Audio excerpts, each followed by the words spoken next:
Ich bin Martin, ich bin 31 Jahre alt, ich wohne seit 10 Jahren im wunderschönen Leipzig und seit ungefähr 3 Jahren weiß ich, dass ich einen Gehirntumor mit mir herumtrage. Sie haben gar keine Symptome. Wir wollen natürlich alles tun, dass es so bleibt. Man kann das nie 100% versprechen, aber wir wollen unser Bestes tun. Manchmal überkommt es mich einfach und dann muss ich auch mit den Tränen kämpfen und denke, oh, ich habe gerade so eine Angst vor morgen. See you on the other side.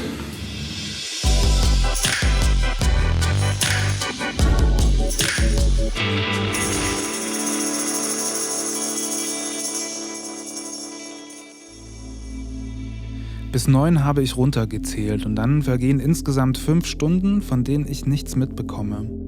Ich höre nichts, ich sehe nichts, ich habe keine Schmerzen.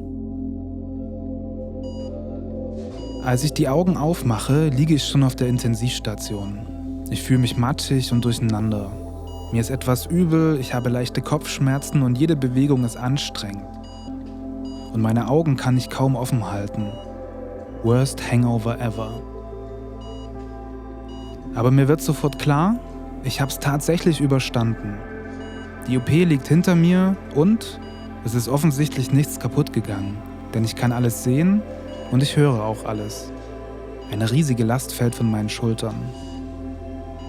Den Rest des Tages schlafe ich dann. Susi ist die ganze Zeit an meiner Seite und auch Professor Schröder kommt kurz vorbei, aber das Gespräch mit ihm erlebe ich irgendwie nur so im Halbschlaf. Jede Stunde macht eine Schwester Tests mit mir und checkt die Narbe. Und weil ich die auch mal sehen wollte, macht sie ein Foto. So sieht die also aus. Habe ich mir irgendwie größer vorgestellt. Einen kleinen Gruß schicken wir dann noch an Freunde und Familie zu Hause und dann ist der Tag auch schon vorbei. Es ist 22:30 Uhr. Ich bin auf der Intensivstation, ich bin hundemüde.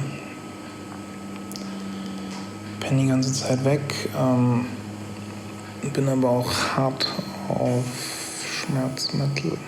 Ja, ich vergesse, was ich sagen sollte. Achso, stimmt. Trotz dessen, dass es mir so ein bisschen latent übel ist, ich auch Schmerzen an der Wunde habe, ich so ein bisschen Kopfschmerzen habe. Aber das stört mich gerade alles gar nicht. Ich habe eine sehr große Zufriedenheit irgendwie in mir.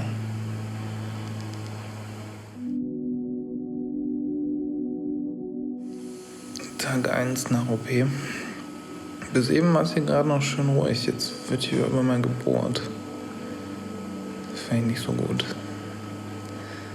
Die Nacht war gut. Ich habe ein bisschen Schmerzen an der Wunde. Ich habe ein bisschen Kopfschmerzen. Da ist der Bohrer. Mir ist noch dolle schwindelig. Jede Bewegung ist irgendwie macht Schwindel und Übelkeit. Aber ich habe jetzt auch ein bisschen Zwiebeln gegessen und Tee getrunken. Und es wird schon. Bis um 12 bin ich nachher, dann mache ich ein MRT und dann wird es ausgewertet, um zu sehen, ob wirklich alles raus ist. Und dann komme ich auf die Normalstation.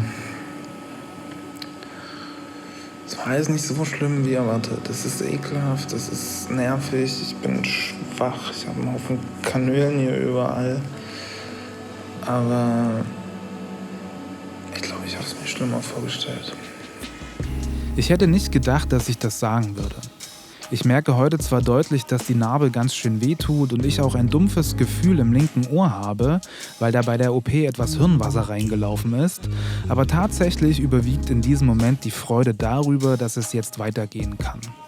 Nach dem MRT darf ich auch endlich wieder auf die normale Station, mich etwas waschen und umziehen und mal alle Nachrichten lesen, die mich seit gestern erreicht haben.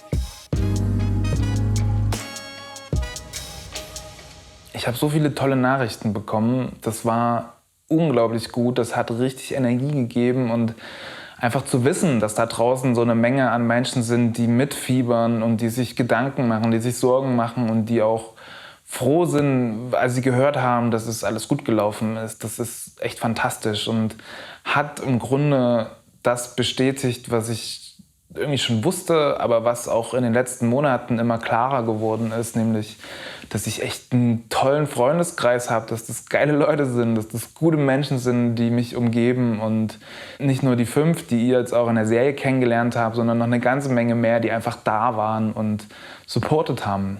Das ist gut gewesen. Big love to every one of you. Ihr wisst, wen ich meine. Und ja, eine Frage in unserem Gruppenchat, den wir hatten, die kam immer wieder auf nach der OP und das war diese hier.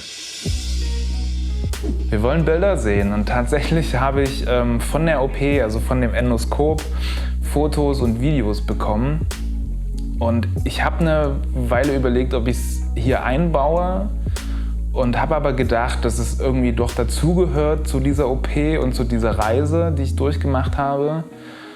Und irgendwie sehen die auch ganz toll aus. Also man stellt sich das, glaube ich, ekliger vor, als es am Ende ist. Ich war auch überrascht, wie ästhetisch das dann am Ende doch aussieht, was ja auch Professor Schröder gesagt hat.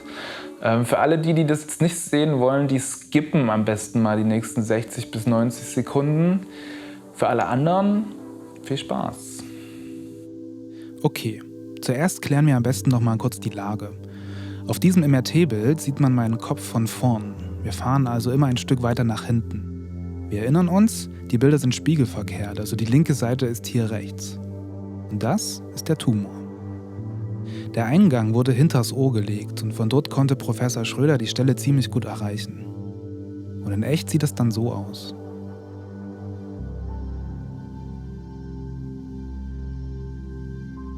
Das ist der Gesichtsnerv Trigeminus, das ist eine Vene und drumherum ist alles Tumor. Man nennt Epidermoide auch Pearly Tumor, also Perlentumor, weil er so aussieht, als würde er aus kleinen Perlen bestehen.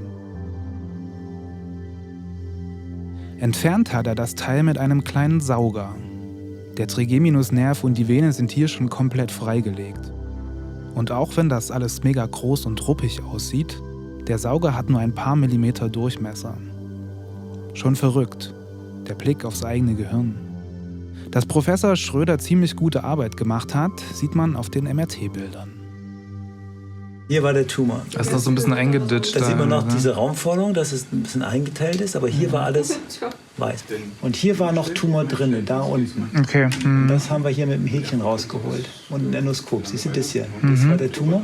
Da ist jetzt nur noch Wasser drin. Cool. Weil das ist die kleine Ecke, wo ich nicht genau weiß, ob nicht hier ein bisschen Kapsel dran ist. Ja. Das kannst du nicht genau sehen, weil man holt das Zeug raus. Das ist schwierig zu sagen. Aber hier, wo es am wichtigsten ist, am Hirnstamm, da ist alles weg. Ganz sicher. Super.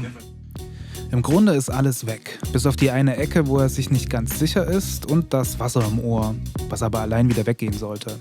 Damit kann ich erstmal leben. Erster Abend auf Station wieder. Tag 1 nach der OP. Ich fühle mich ganz gut. Gibt ein paar Kleinigkeiten. Da hinten ist das Ding, die Narbe. Aber ich glaube, das wird. Der Tumor ist weg. Der Tumor ist weg. Und ich habe es geschafft.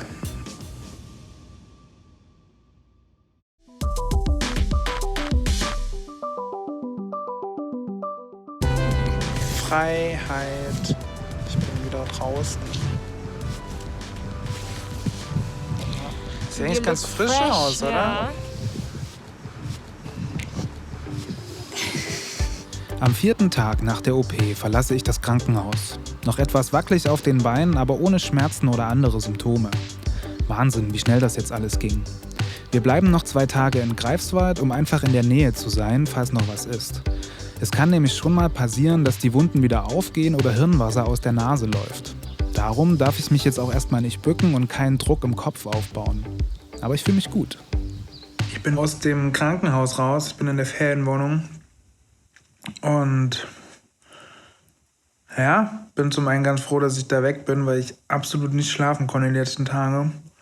Mich auch alles angeekelt hat, die ganzen Menschen und die ganzen Krankheiten und Schleim und was da alles so rumschwebt. Nichtsdestotrotz war das Team auf jeden Fall richtig gut. Ich habe mich sehr umsorgt gefühlt und sehr beachtet und man ist auf alles eingegangen. Mir geht es soweit ganz gut, ich bin mördermüde. Ich werde mich jetzt auch nochmal hinlegen und schlafen. Ich habe noch extrem viel Wasser im Ohr, also so hinterm Trommelfell irgendwie ist da reingelaufen bei der OP, was extrem Druck auf dem Ohr macht. Das ist richtig unangenehm und muss auch noch hart Schmerztabletten nehmen. Aber ansonsten, weiß nicht, glaube ich, ist das auf einem guten Weg. Ja, let's keep on healing. Healing bedeutete in den ersten Tagen im Grunde nur Essen, Schlafen und das hier. Ich habe jetzt 6 Stunden Fernsehen geguckt, ohne einmal aufzustehen. New Record. Aber das war auch okay, weil ich echt krass im Arsch war. Mein Körper hat total zu tun gehabt, das irgendwie wieder alles zusammenheilen zu lassen. Und ich musste mich schon nach kurzen Spaziergängen, die wir gemacht haben, direkt wieder hinsetzen und hinlegen. Aber es war halt auch erst Tag 5, 6 nach der OP. Also im Grunde ist das schon alles okay. Und auch wenn ich aufpassen musste, dass ich mich auch nicht vornüber beuge und nicht bücke, weil das Druck im Kopf macht und da hätte was aufreißen können und dann hätte ich nochmal ins Krankenhaus gemusst. Am Ende war das alles ein relativ kleiner Preis, den ich gezahlt habe für das, was hätte passieren können, was auf der Liste stand. Und da bin ich eigentlich ganz froh drüber. Lars und mein guter Kumpel Tommy haben uns dann auch noch einen Abend besucht in Greifswald, was richtig gut war und extrem viel Energie gegeben hat. Und weil ich meine Haare immer noch nicht waschen durfte, die aber extrem eklig waren, musste Susi mit dem Trockenshampoo ran, was so mittelgut geklappt hat. Und ja, ein paar Tage später ging es dann auch schon zurück nach Leipzig. Und auf Leipzig freue ich mich so richtig. Endlich wieder zu Hause. Mir ist zwar klar, dass die ganze Heilungsphase schon noch eine Weile dauern wird und ich auch extrem vorsichtig sein muss, damit eben nichts passiert. Aber der Gedanke, dass so langsam wieder die Normalität anfangen kann, der ist schon echt richtig gut. In der nächsten Folge. Es gibt eine Sache, die richtig hart nervig ist, das ist dieses Wasser am Ohr. Ich bin zurück vom MRT, es hat ewig gedauert, die haben das komplette Hirntumorprogramm nochmal abgefahren. Ich bin nicht nur gespannt, ich bin angespannt. Er geht davon aus, dass wahrscheinlich da ein Leck ist. Wie geht's mir damit?